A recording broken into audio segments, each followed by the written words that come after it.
Do you ever feel like able-bodied people or people in general shame you for living your everyday life? In today's video, I'm going to be sharing a list of things that I feel I get shamed for because I live with cerebral palsy. If that sounds intriguing to you, please stick around.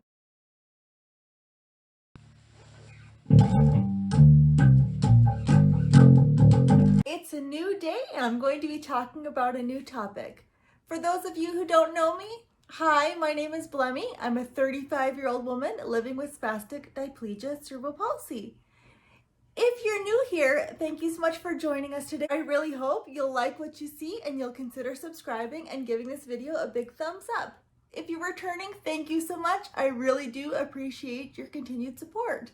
Before we get too far in today's video, as always, I just want to have a disclaimer that these opinions are my own and they by no means reflect anybody else's opinions or experiences other than mine. Okay, let's get started. Over the last maybe 3 years, there's been one thing that I've noticed that I've gotten shamed for probably more times than any other thing that I can think of. And that is straw shaming. Who could have thought that this little piece of plastic could cause so much controversy in the world? But it does. People like to give you a hard time for needing and using a straw. It's ridiculous.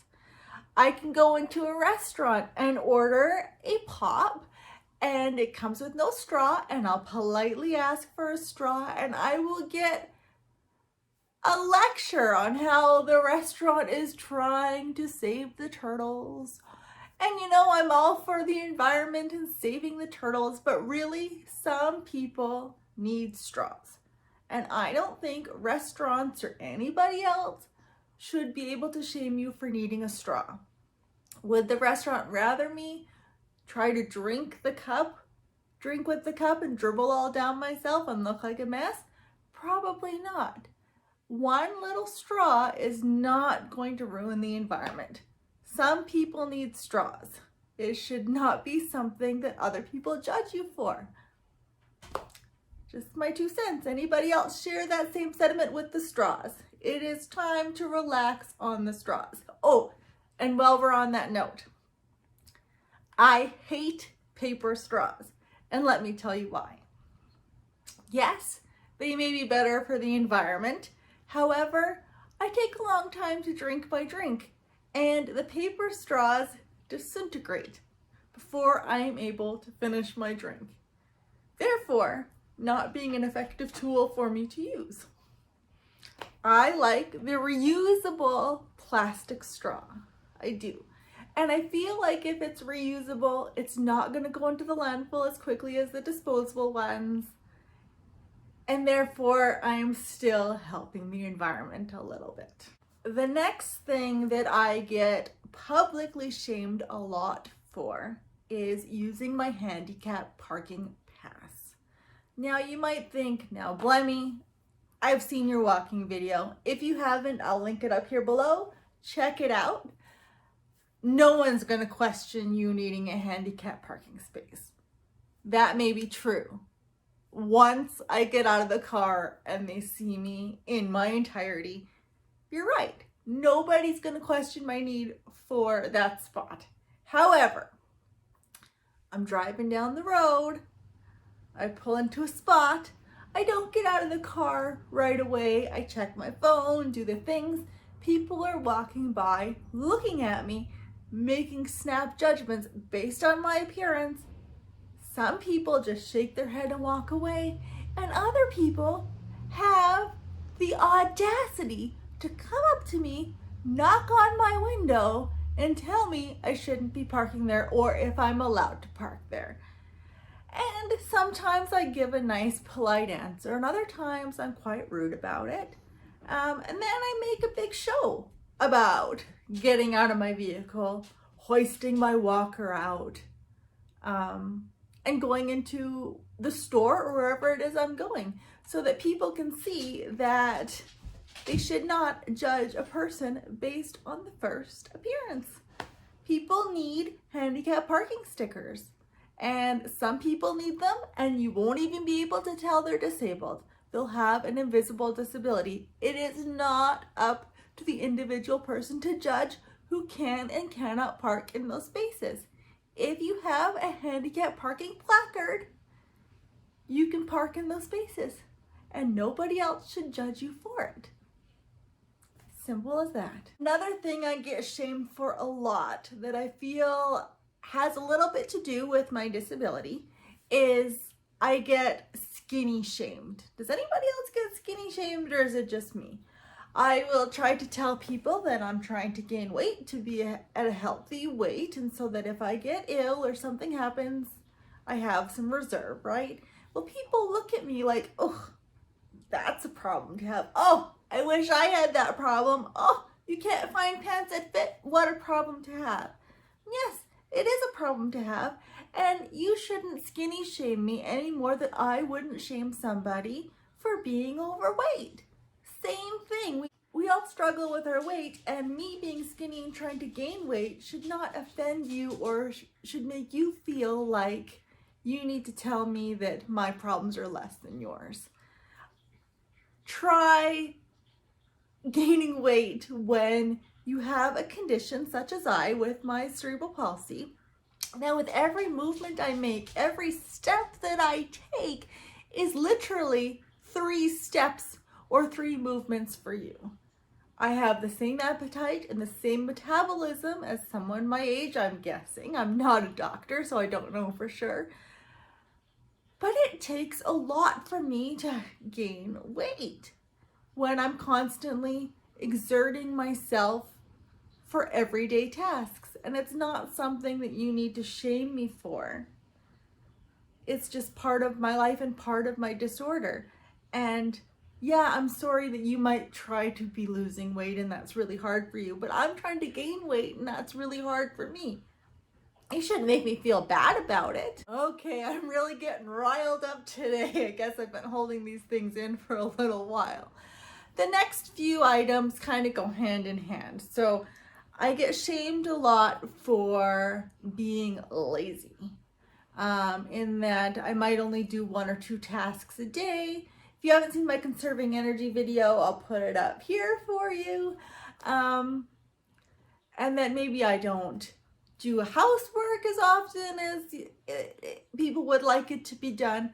But you have to remember that every movement and task that I do takes 3 times as much energy as somebody else. So for me, vacuuming the floor, dusting, it's like doing the CP Olympics, if that were a thing. It's exhausting. It takes a lot of energy.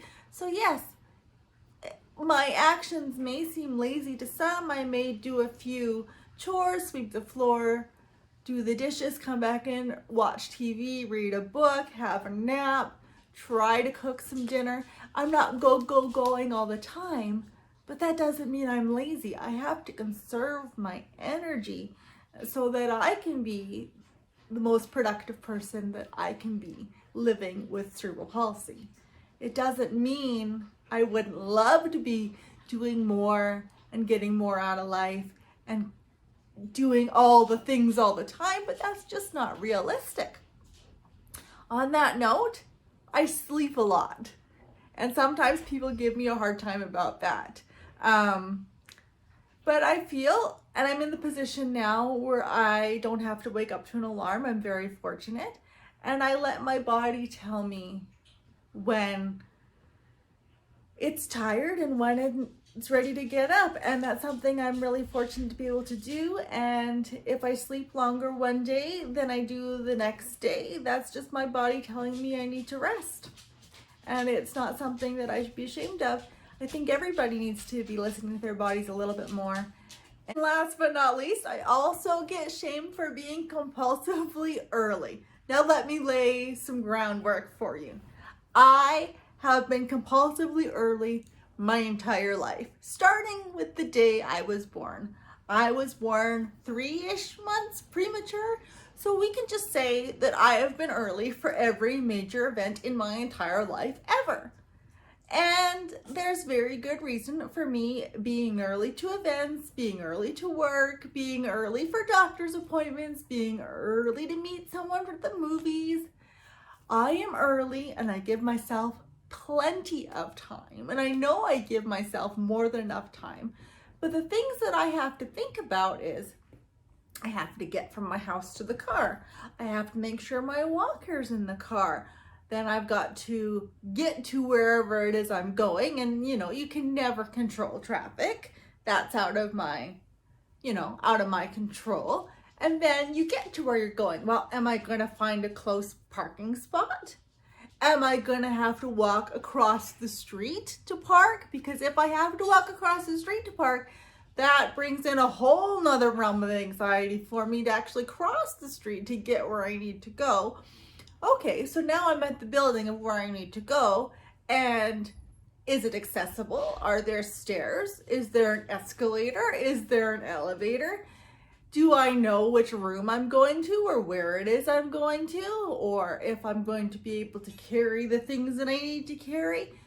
It takes a lot of time and effort for me to actually go out and go somewhere.